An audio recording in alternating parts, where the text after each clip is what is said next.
Hey, I'm Brian Van. I'm Max Van. And today we're going to talk about something that I discovered on the almighty Facebook, an article that was released online today covering youth road racing.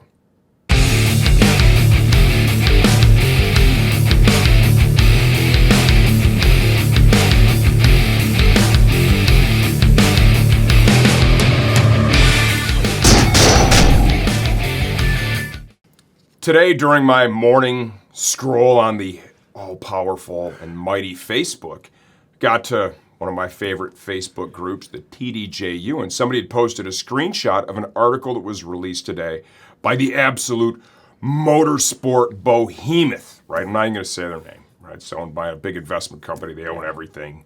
They're responsible for selling almost everything. It's like the Amazon of motorcycle stuff. They released an article that is titled, "Another child dies road racing motorcycles, but this time the reaction feels different. Should a 14-year-old be racing 130-mile-an-hour motorcycles?" Before we go too far, I want to say this. That is sad. Anytime anyone passes away, personally, I think it's sad. So I don't want to come off callous at all. We chose to do this video because we have personal involvement in motorsports, in motorcycle road racing, and I think this is something that for the right kids, the benefits this pays in life far outweigh any of the risk that is involved with it. To my left is my son Max. How old are you, Max? 15 years old. What have you been doing as of late? Professionally motorcycle racing.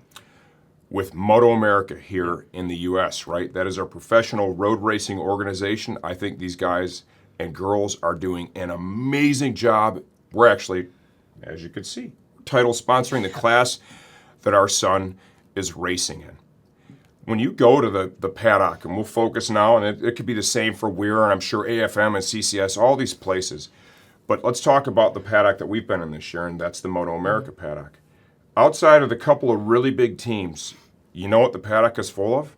Straight families. Straight families, right? Yeah. I mean, moms, dads, brothers, sisters. Yeah. You know, sometimes the dad's racing and the whole family's there supporting the dad. Sometimes the kid is racing and the whole family is there supporting the kid. Mm-hmm. Okay, so we've established you're 15 years old. Yep. Do you choose to do this? Yeah, 100%. Do you understand the risks that are involved in racing this motorcycle? Yeah, it's my responsibility. If I do something stupid and something happens, it's just life. I mean. And life is fragile. Yeah. And life is full of risk, right? Do you understand that when you're on the racetrack, there is the possibility, and I'm going to qualify it real quick. If you really look at the numbers, okay, and we could probably break down football and soccer and some other very popular youth sports here in the U.S., and probably arrive at numbers that would look the same. Those might even look worse, but you look at road racing here in the U.S., right? The amount of kids that are severely injured, and I don't even want to say the other word, right? Yeah. It's a very small portion of it, but do you understand that that's real when you go out there? Yeah, 100%. You could pass away. 110%, yeah. To be fair, in life, you could also pass away driving in an Uber car with a masked Uber driver. The air conditioning's up too high. The mask is blown over their eyes. Next thing you know, they go into oncoming traffic and take out the entire family sitting in the back seat. Well, that's a little far-fetched. That is actually possible. You could slip in your shower. You could bang your head on the tile floor, get a brain bleed, and just die right there with the water sprinkling all over you. That actually happens. Yeah. And I think that probably happens far more often than youths, young kids passing away racing motorcycles. So maybe we should outlaw the showers to keep everyone safe. This is a great sport. This is a sport that changes the lives of all these kids that are involved in it. We're there week in and week out with Moto America, with our team, with our son. And so we get to interact with almost every one of those kids is in my pit. Every kid, basically. We've had some weekends where we had over half of the Junior Cup grid in our race trailer with the air conditioning on. Yeah, yeah. Tyler Scott is eating all of our cookies. We were kind of hoping it was going to slow him down, so my wife just kept, here, take the box, Tyler. It didn't work. Yeah. He still went really fast right at the end of the day.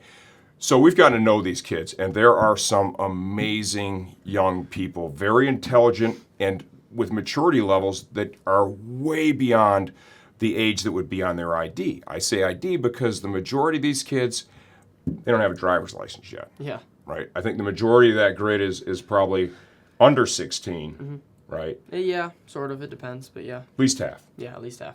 Under 16. But, you come out, and I would encourage every one of you watching this, right? Especially if you're a rider and you hear this headline and maybe you kind of lean towards the side of that we should ban this, man, I would really encourage you to gather up your family if you're blessed enough to have one. Yeah. Jump in a car. Come on out to Jersey. Come on out to Barber. Come on over and meet this kid. Go meet Joe Lamandry Jr. Go meet Ben Galati. And we keep going here. A bunch of people. Yeah. A bunch of kids. Tyler Scott's out there with his dad, right? Yep. I mean, every one of these kids, they're amazing. Kayla Yakov's out there now. Our buddy Blake Davis. Yeah. Right? Shelby and Mike are there with him every weekend. And, of course, young Miss Abby Davis. My girlfriend, yep. Exactly, so that whole family's there. This is an amazing experience for these kids. They learn a lot about life. They learn a lot about risk and reward. And I can promise you, every single one of them that's out there, they 100% understand and accept what's going on. The families that are involved understand and accept the risk that is associated with this sport. The organization that we race with takes tremendous steps to make sure you guys are safe. During technical inspection, you have to show up with your racing suit, your helmet, right, your gear to make sure that they want to make sure you guys are out there in proper stuff. Yeah. It's important. Yeah, and the thing I'm going to say is, like, if we get rid of or if we ban young kids from racing motorcycles, like us kids in the Junior Cup, that's Jake Gagne, that's Tony Leas, that's all of them in the Superbike class. Like, we are them. So if we take that away, we're not going to have, anything, really. Oh, you'll ultimately end up with zero racing. Yep. And I don't think that's good for anyone. Racing is it's in your DNA, man. Did I make you do this? Nope. Did I suggest, hey, Max, would you want to race? Nope. I never even asked you that question, did I? No. How did you end up racing? He bought a Project R3. I sat on it, and he goes, I think you can ride it. And I said, I think I can, too. And a few months later, I did my first track day, and here I am now.